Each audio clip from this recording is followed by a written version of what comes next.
Well, you know, it's yeah. Well, hello, viewer. Okay, all right, okay. All right. We're crap, just for Also, you. also, while we get into this, are we PG-13? Well, that's too bright for us, Nathaniel. Oh! Okay, all right. Oh, there you go. There's like okay. I am a teacher, so okay. Try, but here's the thing. If you do curse, that's okay. It just means more editing for me. Okay. We'll be nice. Okay. Also, lovely Halo design I've got going on here. Yes, I like it. Okay. Holy corn. Okay. We're nice and comfy. We all clap for the audio sync. I didn't bring my mic. What audio syncs? This sounds terrible. I can clap right now. Okay. You know, Joe, I've got to say, thank you for bringing me on for this one.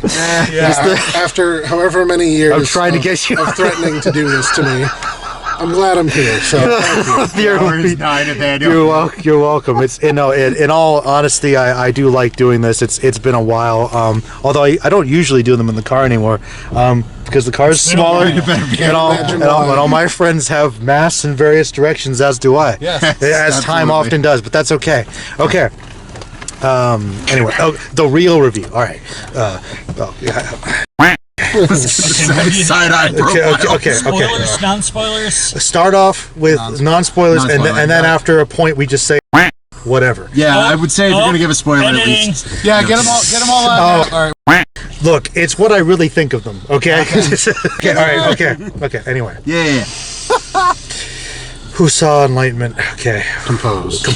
Never angry. Mr. Mannix, I never take a angry. deep breath with my lungs won't expand. Oh my goodness. Breathing. Okay. For real, we're never going to get through this. This is great. Okay, this is the real review. Okay, all right. Yeah. 3, 2, 1. Hello, everybody, and welcome to another episode of ManDUCK Media, or Merlin the Mighty and Friends in the Car, Brad Jones style review. It's been a while since we've done one of these, and people are very comfortable. Oh yeah, Absolutely. Yeah.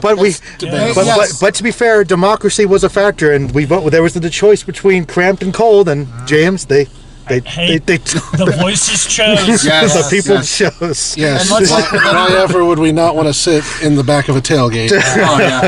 Much like with winter night. Yeah, much like with any democracy, it was unfair, and we did not know we were getting into.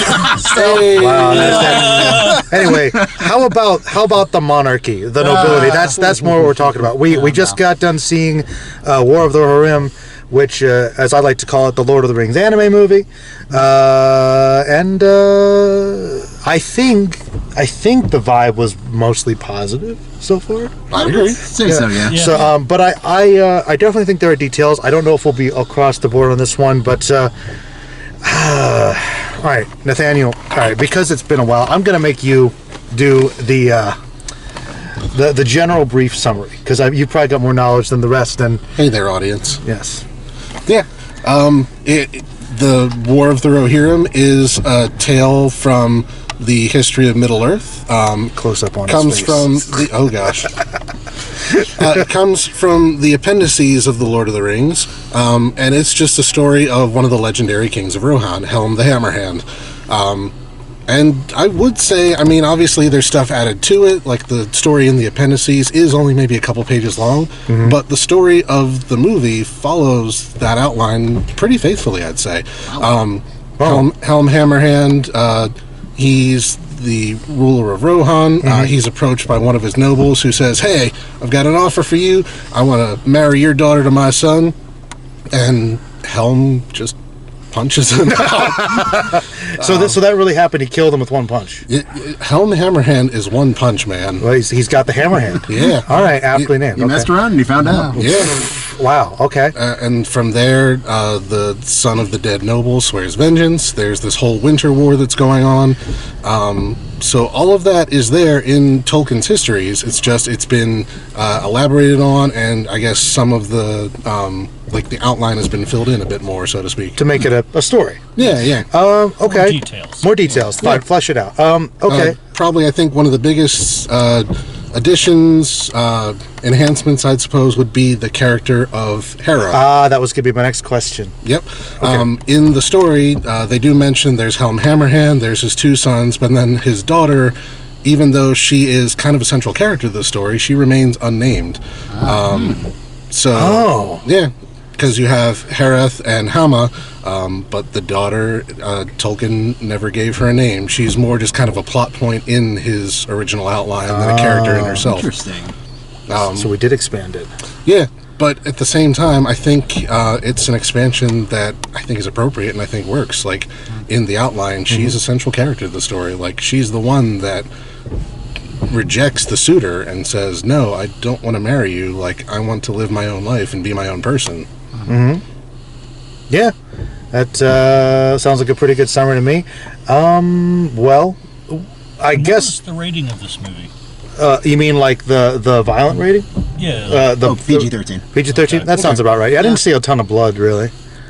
Well, I guess the real question is who wants to give their thoughts first? The real thoughts. The truth. Oh, I thought I was giving that. I was going to say, Nathaniel's already... Okay, never mind. Nathaniel's going... Yeah, continue with your review. Things you liked, disliked, anything else? Things that stood out to you? Honestly, I thought this was pretty good. Just taking Tolkien's original outline and just making it into a fully fledged story in itself. I know there's definitely been a lot of controversy, especially with people that I talk to. Okay. Just with the Amazon show, The Rings of Power. Okay. And how it kind of takes Tolkien lore and kind of uses it as like a springboard for them to do their own ideas. I think something like Rings of Power, it feels more like it's trying to emulate Tolkien than actually being Tolkien. This movie, to me, I appreciated it because, yes, they kind of fill in some of the edges, but it's still that outline. It's still the story, and I think it's still in the spirit of what Tolkien originally wrote. Okay, so more so than Rings of Power. I haven't watched much of it. I'd agree, yeah. It definitely feels like some of the stuff they add, it's like, well, we don't know about it. Like, Tolkien never wrote it down specifically, but it makes sense that some of these things would happen if you're going with that original outline. Cool. All right. Sounds pretty positive. Well, I think we'll just go around and we'll save me for last. So, all right, Nathaniel, you can be cameraman, or people in the back can be cameraman. Who wants to do that? No use. I can't see. I was going to say, All right, I have a fine. left hand. I guess I'll be the cinematographer. I mean, why not? Okay. Thank you for your noble sacrifice. Oh, shoot. Okay. All right. Yes, I'm focusing on you right now, James. Okay. Gimli. Gimli. Yes. I gotta agree with Nathaniel. Pretty good. I liked it. It does sort of expand on the whole like Tolkien's rough sort of like outline of Middle Earth and all the little stuff that is in there of the history. It's been years since I've actually read the book of like all that, and where it's just like history. Here you go. Yeah. But from what I remember, it was really good. The movie does play quite a big, like, where are you? Oh, okay. Okay. Thank you. Well, we call that ambience, see? Really sets us in the experience. You're with us in the car on the snowy December evening after being cramped in I was going to this. say, I don't think anyone's getting this experience. Oh, no. And if you are, please this needs to be lived. If you are, please buy a better chair. Is this going to be your first ASMR? I have thought about doing one, so actually, wait. Continue talking here. I think the only downside for me was apparently my chair did not recline. Oh, I was wondering about that. Yeah. Oh, no. I pressed and held the buttons. It did not recline. Oh, my goodness. So I was wondering. I feel a little cheated, but the seats were more comfy. They were pretty comfy. most. Flagship is comfy. All right. But yeah, other than that, I give the cinema and the movie thumbs up. Cool. Nice. Classic. All right. Center. Okay. Okay. Okay. Gotcha. All right. So yeah, I'm going to be a little bit more down the road on this one. Okay. I am not as overtly positive on it. Okay. But I'm also not to the point where I think that it was, god awful or terrible or anything like that. Okay. I think that it did. I will agree that it had that Tolkien spirit. I will agree that it did have that feeling of you are diving into the stories of the past and really getting that, you're looking on the lives of these larger than life people. I do kind of agree a bit with the criticisms that I was seeing before going in about certain things about pacing, about it being a little languid at parts, just kind of dragging on for certain things. And as kind of a person that's more of on the animation side of things, I think some of that was a bit spotty. There were some really good to pull from anime lingo. There were some beautiful Sakuga moments. There were some beautiful, fantastic flowing animations, and then there were some lip flaps that looked like they were not in the correct language. So, Well, you'll have to yeah, it does. It's very much a good definition of a mixed bag with the right spirit. So, I would definitely give it an approval. I would definitely also say come into it not expecting a masterpiece. Okay. Yeah. Yeah, it's definitely not on the same level as Lord of the Rings.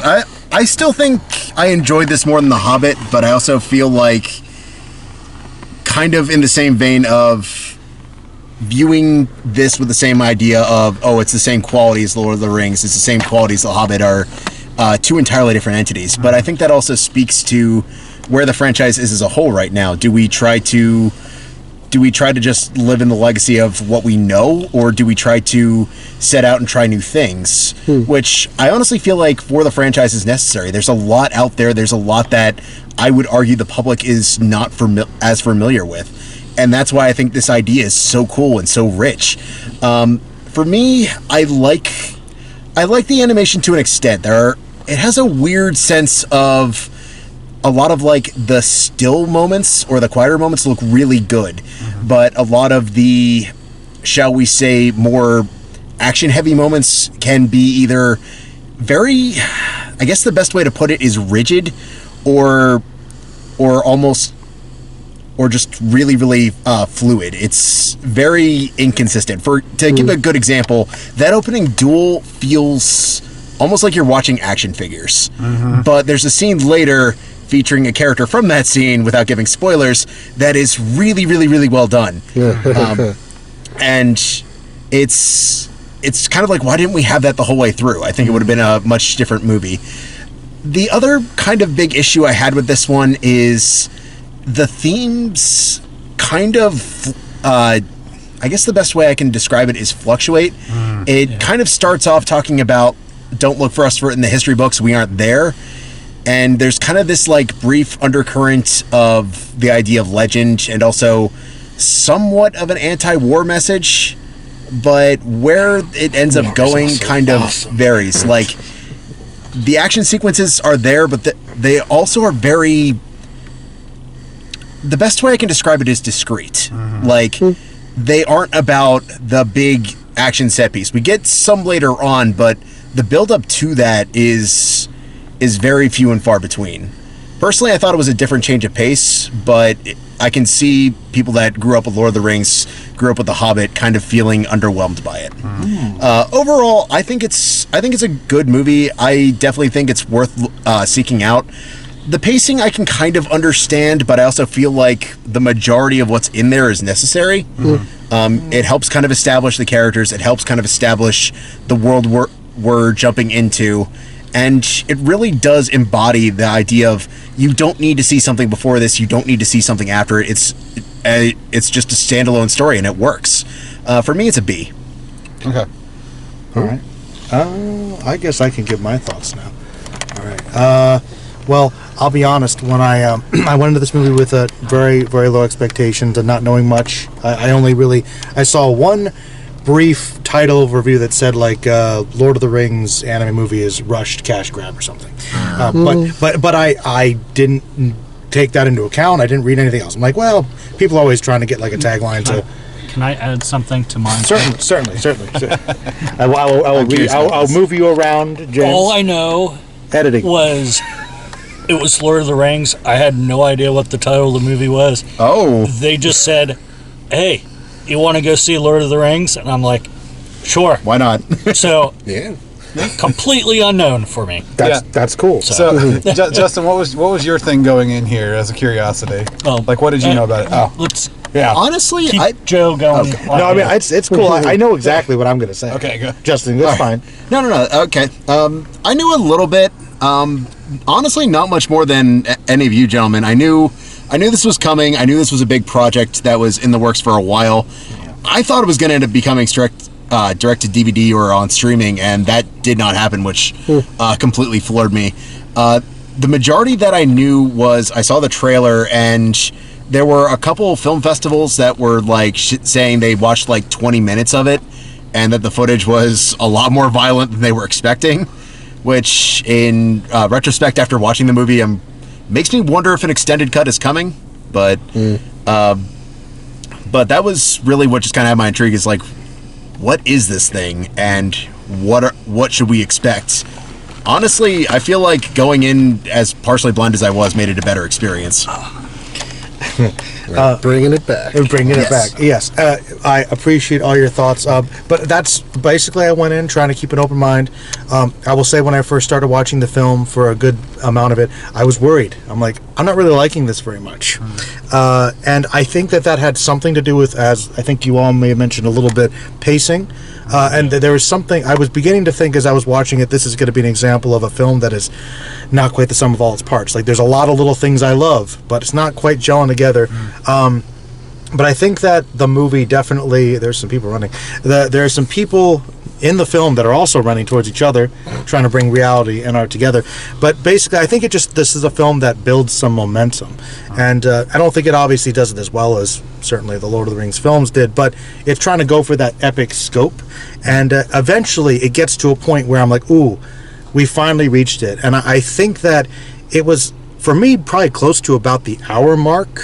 Oh, really? Where I was feeling I was going off and on, and then it was really much around the time where I'm going to go into spoilers now, where basically things are starting to go really bad. They're really attacking the people, and Helm Hammerhand's sons both get killed, and he's basically on the edge, and he's this big tough guy, and he's kind of at that low point, and then Hera, she kind of basically comes together with him, and you finally see that what the film has been building to, which is kind of that father-daughter dynamic, and how, that idea of lineage passed down, and in this case, it would be expected to be the men, and then you've got these ideas about the role of men and women and whatnot, and kind of obviously turning that on its head. And I really liked when it finally reached that point. And there's some beautiful emotional moments, like, this is the character stuff I love. This is the heart of the movie that I've been waiting for. And like, there was some of it, but like, there's some really good character stuff. But like with Wolf, the antagonist, like that, you kind of get their backstory, but you get it kind of later, and it's only like in little snippets. And I would have liked a little more of that. But once we actually build into the momentum of what's happening, it does work. But we have the character stuff, and then Helm Hammerhand becomes a wraith, and he becomes this legendary ghostly figure that stalks the army and is creating some great fear amongst them. And you're thinking, oh, whoa, okay, whoa. Now, I know we have kind of a more grounded Lord of the Rings, which it's been fine. I like that stuff. But I'm thinking, okay, I'm getting some Game of Thrones vibes. I'm getting some of this here. All these things in my mind that Tolkien influenced, and I'm picking out, okay, there's this thing here. We've got this monster. We've got this creature. We've got some references. And I'm thinking, okay, are they just putting these in here for a little, member berry sort of things? And that was distracting me.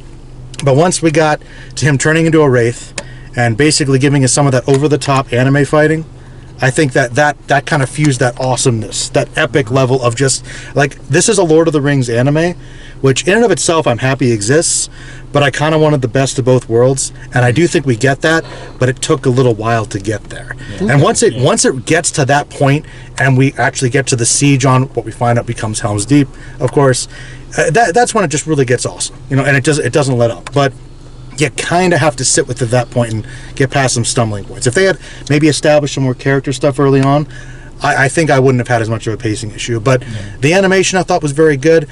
In some ways, the problem I have, and this is a personal thing, is that everything is so polished now. And even though this is, I guess, a lot of digital animation, I miss the old hand-drawn 2D stuff. And I almost kind of thinking, if this was like an anime from 20, 30 years ago, I would have maybe liked that more, but it was still pretty. There were some good fight scenes, but I agree it was inconsistent. And you've got these really beautiful backdrops, but they don't quite meld with the character animation, and that kind of, when they're doing these big camera movements, sometimes it's a little choppy. But that's kind of personal preference for me. I'm not an animation expert, but it still was nice to.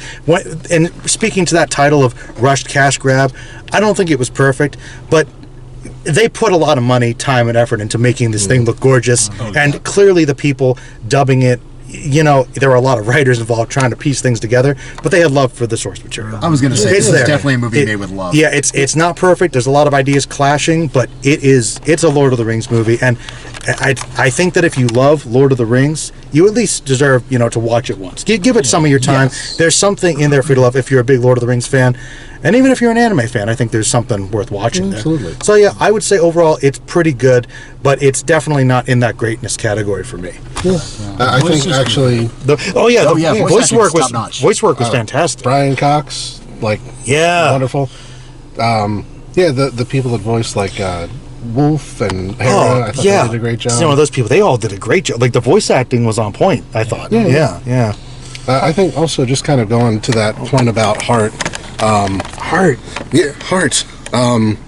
Which was another thing about rings. But that's neither here nor there.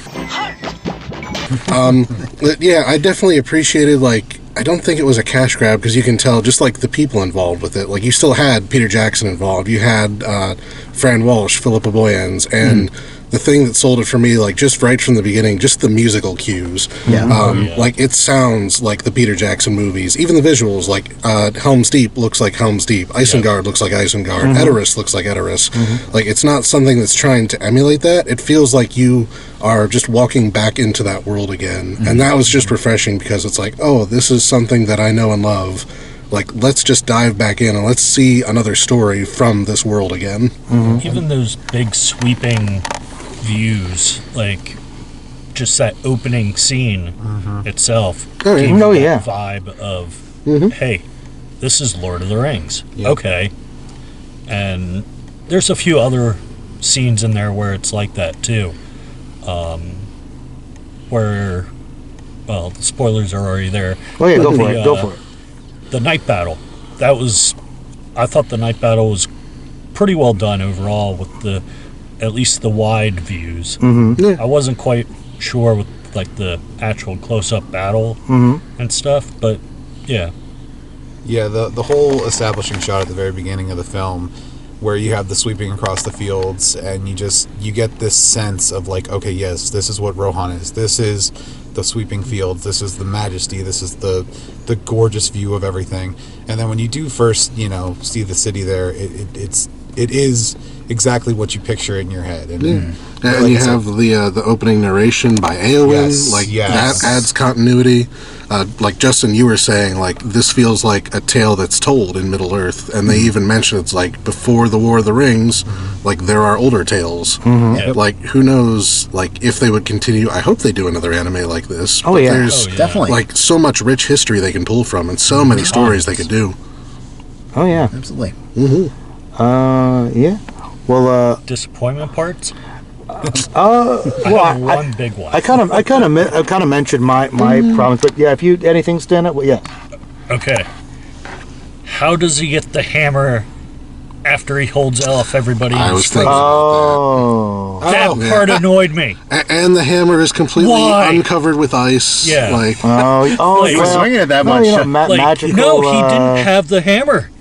somebody Like, came along. it was and- overnight. Yeah. He was One Punch Like- Man at that point. Oh yeah, he didn't need How it. do you get the hammer? I thought he was actually gonna fuse, his hammer's gonna be removed, and he puts the hammer end on it. literally becomes literally, hammer hand. literally becomes hammer. I was thinking it was gonna get that would metal. be so metal. See that? I thought they danced around. I'm like, come on, go for it. Let's go full on let's own metal this. metal anime Although and Viking that stuff. scene did remind me of the Viking Berserker, last stand on the bridge.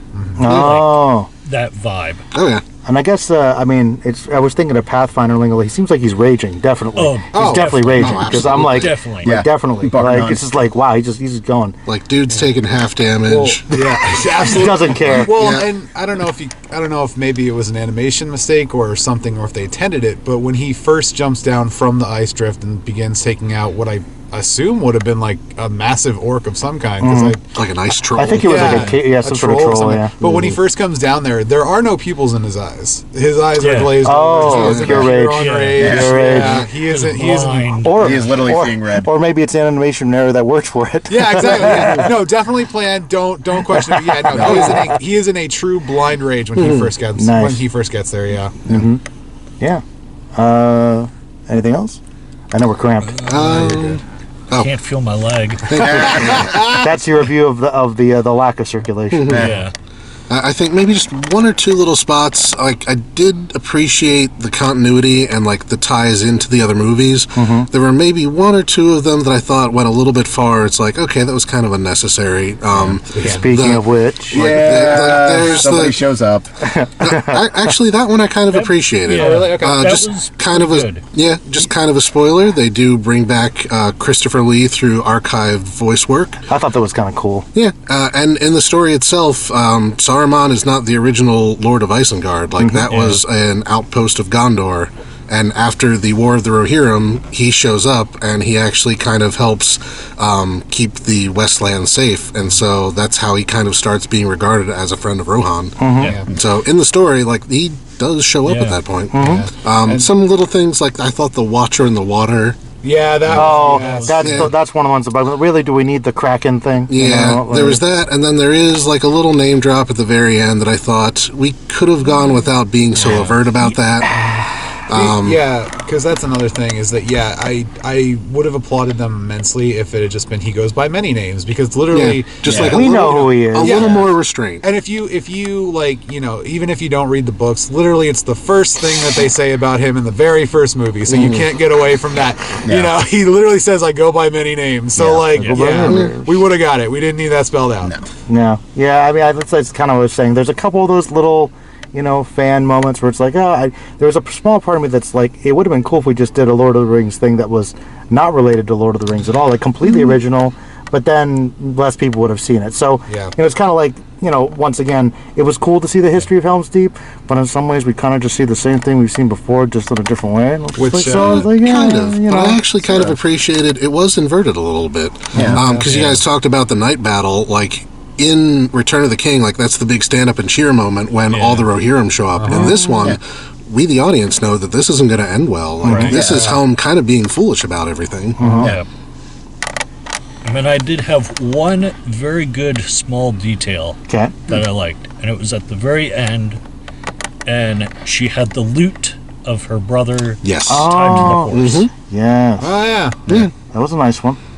And I appreciate it. It's like, that's why, like, she's not in any of the old tales, because she's now maybe the one that's telling the storyteller. tales. I kind of like that. Yeah.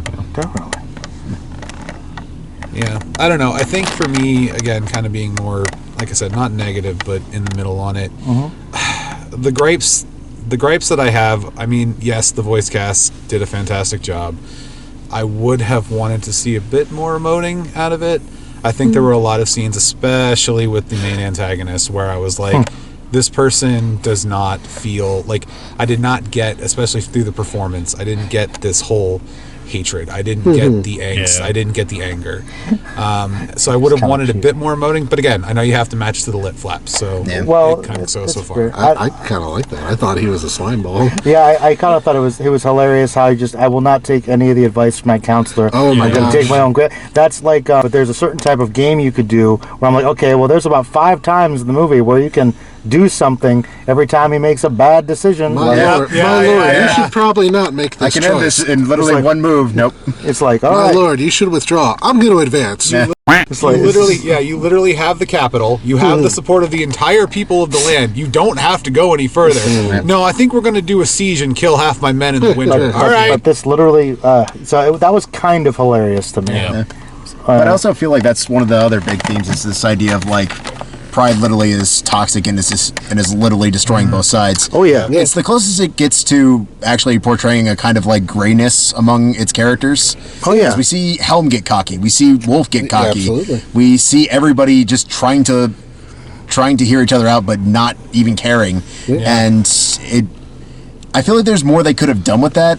It's one of the things that kind of bothered me in the first half of the movie is we don't really get a whole lot of opportunities to know people. Things just sort of, I hate to say it this way, but Jock had it in one. It just sort of happens. Like, I agree, there's a big creature that shows up. Hera has this horn that, where did she get it? What does that say about her? I don't know. these are my brothers. I'm going to announce their name one time, and they're going to be cool characters, but you're going to know nothing about them. Yeah. Well, I thought that She got the horn from the dead guy. Yeah. and I kind of felt like we don't know a lot about our brothers, but there definitely seems to be an implied, like, okay, all the men are very self-sacrificial. We're going to save the woman, and it's almost bordering on comical, but I think maybe it was a combination of the music and the animation, even if it takes the place of the voice acting a little bit.